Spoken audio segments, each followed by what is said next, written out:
dhawaan u baahayd markii madaxweynaha Somaliland mudane Muuse Biixi Cabdi uu warqad u gudbiyay xildhibaanada golaha guurtida Somaliland taasi oo ku saabsaneyd muddo kordhin ku saabsan doorashooyinka xildhibaanada golaha guurtida Somaliland ayaa guddi u magacawday ka soo tala bixisa muddo kordhintani lagu sameeyo doorashooyinka haddaba maanta ayaa wax ka weydiiyay bulshada ku nool magaalada Hargeysa sida warkaan muddo kordhintani haatan lagu wado doorashooyinka waxaana gebi ahaanba bulshada ay ka soo horjeesteen muddo kordhintani loo wado doorashooyinka waxaana madaxweynaha u soo jeediyeen inuu arrinkani uu wax ka qabto marka xigta waxaan u sheegayaa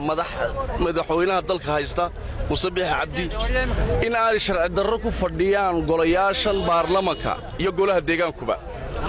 golaha deegaanku wuxuu ahaa waqti baa la doortay waqtigoodii muddadoodii markay gaadho in doorasho laga sameeyaa bay ahayd dad raggu inay meesha iska sii fadhiyaan ma aha golaha baarlamaankana waxaan u sheegayaa waa muddo dhaaf 14 sannadood bay marayaan 2005 baynu dooranay August baynu doorannay maantana way soo yururaan dalka wax kaliya tay u qabteen ma jiraan caafimaad kama hadlaan waxbarasho kama hadlaan biyo kama hadlaan dhalinyartii maanta inta yare baaqigana waxay doonayaan badiiba maanta way xirmeele inay magaalada wadamada gudahooda ay ku dhax baqtiyaan marka madaxweynaha waxaan u soo jeedin la madaxweynaha yeelin haday taladu ka xoog roonaatay kula ciirciiraysana dad baa jirey ula noqo raxmaan nimankan meesha ku goobay iyagu darahooda u fadhiya xaawisiyo waaweyn bay dadkii dalkaba u riteen nimankaasi xaawisiyo waaweyn looma baahna meesha ma doonayno muddo kordhin inay ka tagaan baanu doonaynaa dadka iyo dalkaba wax u qabta ayaanu doonaynaa anagoo dan noogu jirta mana nin walba sayloon baa ku socda in golaheen kaladu saddex jibaar ay fadhiyaan 15 sano waxyaabo dadka la digaya haddii aan ka hadlo taadan taaga baxo maanta de xeer ay soo saaraan xeerka soo saareen waa sharci maaha waa iyaga sharci darro ku fadhiya marka waxaan ku baaqay dhammaan bulshada reer Somaliland madaxweynaha garsoorka in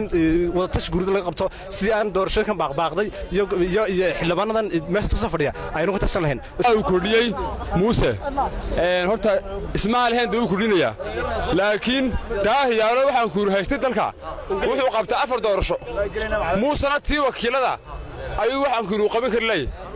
marka waxa leeyahay Muuse si daahiyaano kala dee 4 doorasho qabtay soo jogo 4 taba qabo sadan ko talinaya muhiimina sidayna horta golaha cusub la dooranayo sharci lagu soo dooran lahaa xeerkay ku milaayeen diyaar ma yahay waxaan jeclahay iftimiyo horta golahan xeerkay ku yimaadeen ma xeer ay Soomaaliya leedahay wuxuu ahaa xeer ay Soomaaliya leedahay kaas oo ganacsiga temporary amount of use oo lagu talagalay in marka dambe ay la sameeyo ay golahan cusub sameeyaan golaha ka fadhiya xeerkii lagu dooran lahaa ma sameyn waxa dawladdu inta keento amba ay soo nishid garayso dawladdu ma nishid gareen golahana ma nishid gareen marka bulshada hal kala diro xeerkii doorashada ugu diyaar maaha marka aniga waxa xalku waxa weeyun inay kuwan iska fadhiyaan igayga waxay la tahay ummadan Somaliland wixii u dana baarlamaanka iyo guurtidun baa garanaysa waqtiin xildhibaanada la daayo oo waxa ku yaraatay muddadii hore 12 kaliya ilaa 14 ilaa 16 looga dhigo si ay inooga dhirgayaan iyagoo shaqada lacagtana uga dhirgaan la tutasafay faan dooran ragan doorna wali hor fadhiyaan oo xeerkii macal komishiga lagu kala dir lahaa ma komishiga lagu sameyn lahaa institutionka qaranka aan wali wax kala saxayn waxaan leenahay muwaadiniin dib ragahana dhaafiyo musubiixna xal kala diro madaxweynuhu dib isku shaandhayn iyo ha sameeyo hufnaan iyo maskax fiican kula gurtid waxaan soo jeednay Salmaan Xamuudaadan raggan wayna daashadeena hal kala diro runtii horta Soomaaliland waxa ku noqotay boog madoobay Soomaaliland ku noqotay yaani muddo kordhintaasi hadda adiga kale raydka uu lahayn election sameeyaan doorasho sameeyo xildhibaanada kuma helin dhowr ilaa 14 sano fadhiyaan markaan waxaan leeyahay waa khalad in la kordhiyo halka xay geebigooda walaal dawladda walaal golo waxaan way wada wataan laga dareeyaa anagu codsanna muddo 7 sano dambayna sii fadhiyaan ayaa fiicnaan lahayd dalkan iyaga ku joogna marka odayaasha la daayay la fadhiyaan haddaba isku soo wada duubo maalinta berri ayaa la filayaa inay guddida loo xil saaray ka soo tala bixinta muddo kordhintani ay ku dhawaaqaan natiijada rasmiga